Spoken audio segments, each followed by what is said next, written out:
कुण्या राजाची गतुराणी या मालिकेच्या 2 डिसेंबरच्या भागामध्ये गुंजा सांगत असते, कुठलीही मुलगी आपल्या आईबापाला परक करत नसते. यावरती सर्वेश्वर म्हणत असतो, खरंच तुझे आईबाबा किती भाग्यवान आहेत, ज्यांना तुझ्यासारखी मुलगी मिळालेली आहे. गुंजा म्हणते, चला तुमच्या मृण्मयीच्या आता मात्र तिकडे विदाई चालू आहे, तुम्ही तिथनं असणे आवश्यक आहे. आणि ती आता सर्वेश्वरचा हात धरते आणि त्याला बाहेर घेऊन येते. इकडे मृण्मयीला मिठी मारून आजी रडत असते. तितक्यात तिथे सर्वेश्वर येतो आणि म्हणतो, बाळा सुखाने संसार कर. आणि मृण्मयीला आपल्या मिठीत घेतो. मायाचे रडून विचित्र हाल झालेले असतात. त्यावेळेला सर्वेश्वर म्हणतो, माझी मुलगी लाडाकोडात वाढली, ह्याची काळजी घ्या. यावरती अशोक म्हणतो, काळजी करू नका, आम्ही आहोत ना सगळी, आम्ही तिला सुनेप्रमाणे नाही तर मुलीप्रमाणे वागणूक दे. मग मृण्मयी सगळ्यांचा निरोप घेते. इकडे सर्वेश्वर कबीरच्या समोर हात जोडून उभा असतो आणि माझ्या मृण्मयीची काळजी घ्या. यावरती मृण्मयीला आता आपल्या जवळ घेत कबीर म्हणतो, काहीही काळजी करू नका, मी मृण्मयीला कोणत्याही प्रकारचा त्रास होऊ देणार नाही. गुंजाला मात्र आपल्या आईने कबीरसोबत जोडलेले हात आठवतात आणि गुंजाच्या डोळ्यात पाणी येतं.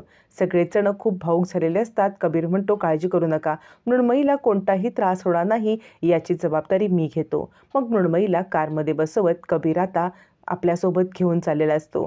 तेव्हा इकडे मधू म्हणते, गुंजा चल तू पण गाडीमध्ये बस की. यावरती गुंजा म्हणते, मी?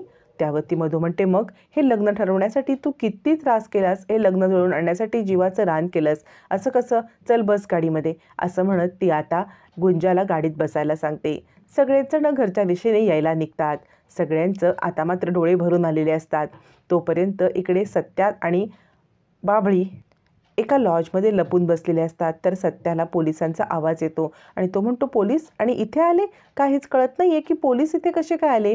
यावरती बाभळी म्हणते, मला तर काहीच कळत नाही की गुंजा अशी कशी काय वागली, म्हणजे तिला शिकायला मिळावं म्हणून मी जीवाचं रान केलं, माझ्या आईचा मार पण खाल्ला, पण आत्ता गुंजा अशी का बोलली असेल बरं. यावरती सत्या म्हणतो, मला खरं तर अभिमान वाटतो की माझी पोरगी ही बापासमोर असं बोलू शकते आहे, याचा मला अभिमान वाटतो. आणि ती बोलली ना, त्याचं वाईट वाटून घेऊ नको बाबळे, कारण काहीतरी आहे जे ती आपल्यापासून लपवते, मला तिला भेटून काय सत्य आहे हे जाणून घ्यायला पाहिजे, असं म्हणत सत्या आणि बाभळी बोलत असं. बाभळी म्हणते, माझ्या पण हे लक्षात यायला पाहिजे होतं की गुंजाची काहीतरी मजबुरी असेल म्हणून गुंजा असं बोलली असेल, पण असं का बोलली असेल हे मात्र आपल्याला जाणूनच घ्यायला पाहिजे, असं म्हणत दोघंजणं गुंजाबद्दल बोलत असतात. आणि सत्या पुन्हा एकदा गुंजाला भेटण्याचा विचार करत असतो. तोपर्यंत इकडे सगळेजण सरपोतदार घरी येतात आणि गृहप्रवेशाची तयारी चालू असते. तोपर्यंत अशोक सांगतो, चला चला आली गाडी, या इकडे, सगळ्यांनी गृहप्रवेशासाठी पटकन तयार होऊन या. मग कबीर आणि मृण्मयी दोघंजणं कारमधून उतरतात. मधू त्यांचं औक्षण करते आणि म्हणते, उजव्या पायाने माप ओलांडून आत ये. विजया म्हणते, अगं मधू, आधी त्यांची आरती तर कर, औक्षण कर आणि मग त्यांना माप ओलांडून आत घे. मग मधू आता दोघांचं औक्षण करते, त्यांना आता सुखाने संसार करा असा आशीर्वाद देते आणि माप ओलांडायची वेळ येते. आता माप ओलांडायची वेळ येते त्यावेळेला नित्या आणि नैतिक दोघंजणं अंगणामध्ये खेळत असतात आणि ड्रायव्हर जी कार मृण्मयी आणि कबीरला सोडून गेलेली असते ती रिव्हर्स घेत असतो. दोघंजणं खेळत असताना कार रिव्हर्स येते. इकडे आता गृहप्रवेशाचे विधी सुरू होतात. माप ठेवलं जातं आणि मृण्मयी पायाने तो आता मापटं ओलांडणार. तितक्यात आता भास्करचं लक्ष नित्या आणि नैतिककडे जातो. भास्कर ओरडतो, नित्या, नैतिक, सगळ्यांनाच खूप मोठा धक्का बसतो. नक्की काय घडले हे कळायच्या आत सगळेजण त्या दिशेने पाहतात. धावत धावत जाऊन नित्या नैतिकला वाचवण्यासाठी आणि गाडी रिव्हर्स थांबवण्यासाठी सगळे जातात. तोपर्यंत जाताना विजयाचा धक्का लागून गुंजाच्या पायाने मापटं ओलांडलं जातं. गुंजा हादरते आणि विचार करते, साहेबाने जर का हे पाहिलं तर माझ्यावरती साहेबा खूप चिडतील. आता या लग्नामध्ये माझ्यामुळे कोणतंही विघ्न नको, माझ्यामुळे साहेबाला त्रास नको, असं म्हणत ती आता भराभर ते पडलेले तांदूळ त्या मापट्यामध्ये भरायला लागते.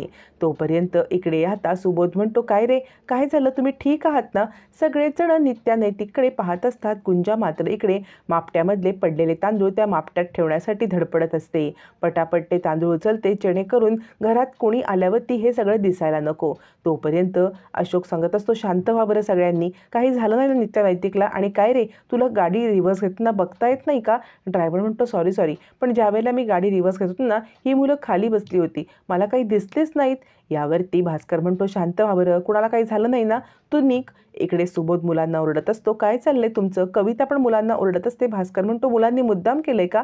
लहान असती, खेळणार ना, असं म्हणत आता दोघांना सावरलं जातं.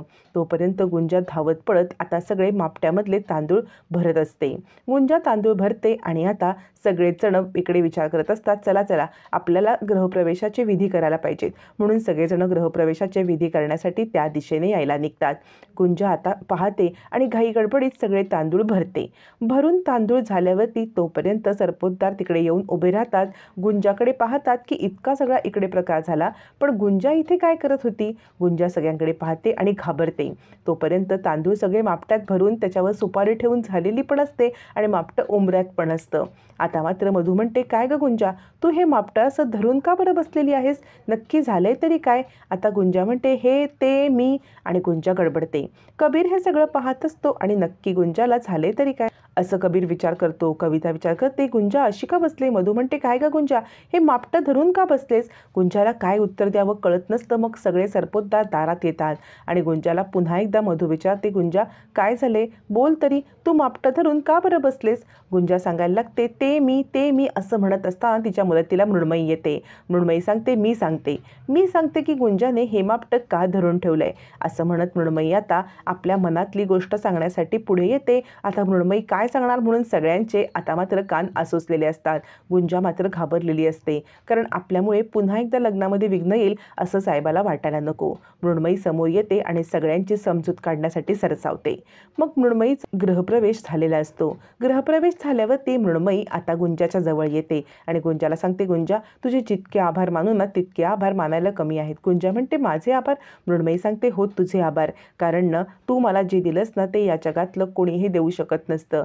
तू मला माझं कुंकू परत दिलेलं आहेस. माझं कुंकू तू मला दिलेलं आहेस. तुझे जितके आभार मानू ना तितके कमी आहेत. या लग्नामध्ये जर कोणी सगळ्यात महत्त्वाची भूमिका पार पाडली असेल तर ती गुंजा तू आहेस. असं म्हणत मृण्मयी जिकडे गुंजाचे आभार मानत असते तिकडे कबीर मात्र गुंजावरती खूप चिडलेला असतो. तो गुंजाला सांगत असतो, हे बघ, तू मला सांगत जाऊ नकोस. आता माझं लग्न झालंय. माझ्या मागे पुढे येणं बंद कर आणि एक लक्षात ठेव, तू सारखं जे मला कुंकवाचा धनी हे बोलतेस ना, हे बंद कर. मी तुझा कुंकवाचा धनी वगैरे कोणी नाही आहे. माझं लग्न मृण्मयीसोबत झालंय. आता मी मृण्मयीचा नवरा आहे.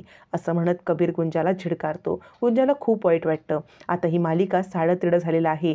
पहिलं लग्न झालेलं असताना कबीरने पहिलाच चुकी केलेली आहे, ते म्हणजे मृण्मयीसोबत लग्न. दुसरी चुकी म्हणजे एकाच घरामध्ये 2 बायकांना ठेवलंय. कधी ना कधीतरी सत्य हे समोर येणार असतं आणि सत्य आणि बाभळी या शहरात असून गुंजाला पुन्हा भेटण्याचा विचार करत असतात.